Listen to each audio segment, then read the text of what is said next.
So, there's a dog and some feet. And a wheelbarrow, which is mostly empty, and a garden, which is mostly full. I'm going to give it some water. So, found some silver beet in there, really old silver beet. So I didn't compost over the top of them.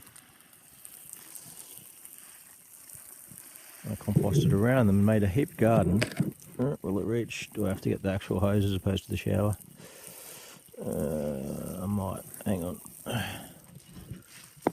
Here's the other valve. There. It's a tap. And it goes to here. So always unplug your hoses from your taps because it releases suction forces that can draw down past the tap valve and make your water run out when you don't want it to. It's also good to stop people from doing sabotagey business because you can actually have a visual check on where your water's going. So we'll turn that on.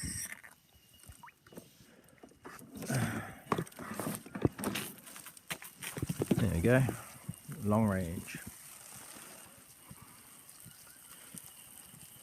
I'm a lazy man.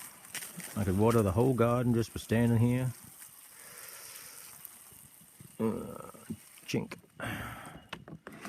And also, this is a shit hose that leaks a bit, so turn that off. Release the pressure, which is important on high pressure systems, not so much in your garden hose, but still is good to do it that way. Anyway, so just built this garden from the dirt. We dragged up the hill yesterday using the compost mat that we put down, I don't know, 6 months ago. We came in here and weeded the whole thing and just chucked it down as a mat over the top of this carpet, which is actually a geofabric that we put down. Not one of those Italian fucking poison wool ones, a nice clean, 100% fucking Aussie wool fibre mat thing. Pretty sick. Anyway, because the mat's down there, see how easy that is to pick up all that. And if I wanted to go next to it, I reach in. What's in here? That's that. Oh yeah, so we made a nest and then we put this in the nest of the area where we've, say we wanted to put it in the middle of the lemongrass. I mean, we wouldn't because it's lemongrass, but say that was just a tussock of something god awful. Like those cattle guys like. Love, actually, I heard. Anyway, what's that? Zucchini Gold Rush. So, make a hole, and then like these ones, because we found some awesome silver beet, there's nothing in it. And if there's something in it, go around it as you're building up. See? Around. We've got the matrix here. See, I could lift up that whole garden actually. I could just lift it up in my hand because it's on a bed of this stuff. So if that was to root and take seedling and I just wanted to go, actually we'll snip with some big ass secateurs. So 3 big plants, and that's a big ass root mat base thing that's just sitting there ready to be all lovely and like transplanted to elsewhere. Anyway, see, there is a reason why I do things. Let's clear out this garden. What's in here? That looks interesting. Bean. What's it been? It looks like it's been a bean. What's this crap? I might leave these actually, these little grasses here, just for the moment, because it actually gives it a bit of a 3D kind of like compartmentalisation of the new beds using living organic matter. What's that? Nothing of any great interest to me because it's dead as fuck. Alright, that's probably enough space. I'll get rid of those. They're quite lovely, these brania trees, but they do take over. They're really good for the edges over there, not in the garden. It's nice if you can transplant them, but we've got a heap of these to go in, so it's alright. Well, actually no, that's very naughty of me. You shouldn't waste anything. So I've been looking for one of those. Fuck yeah, check it out. Thank you, Pixies.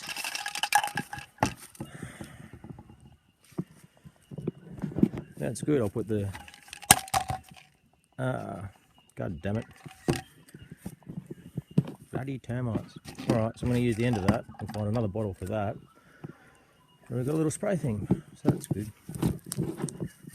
So, this stuff, not the stuff we just pulled, but the stuff that's been maturing for a while.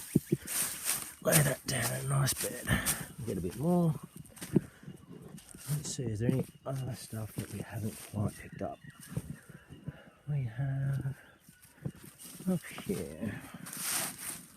There we go. This is full of plastic though. This is no good. This is why you need to keep everything nice and tidy, because you don't want to have plastic substrate when you're growing your food. Anyway, so there's that.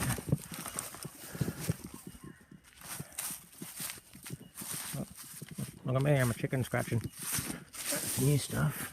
Here's some more old stuff. Ah, brilliant.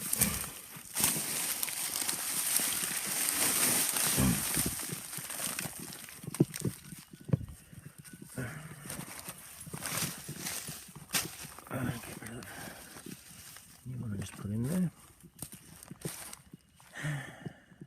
Yeah, one more.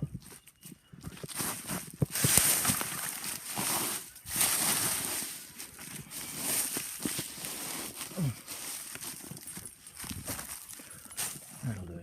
Right, now.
This is how to build soil,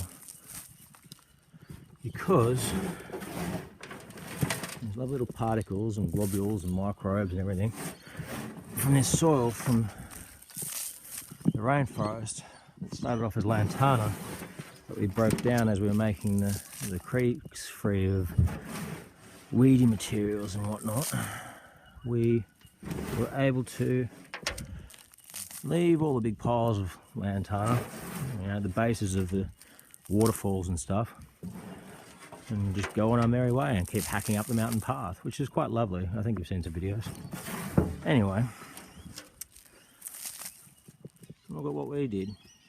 It's like lantana from up there, and we broke it down, pick it up from down there, and it's soil. It's going on this garden. It's lovely. Look at it, all the fucking bits and pieces.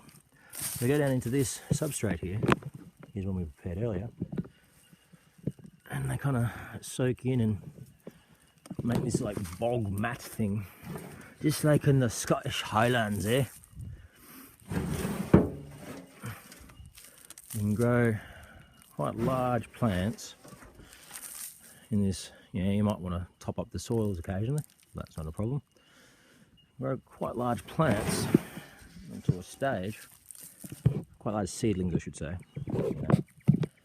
Then come through and just cut through the mat, and they should be, or even, if you had a tree about this big, something waist height, you just pick up the whole mat basically and just transport it. There might be a taproot underneath, but that's not an issue. So when you're making a pad like this, you want to think about sideways tip over and all that sort of stuff, the height versus blah blah blah. So you're making a nice stable, kind of like a concrete footing, but it's not concrete, it's like lovely soil and dirt. So now, let's plug the hose in again.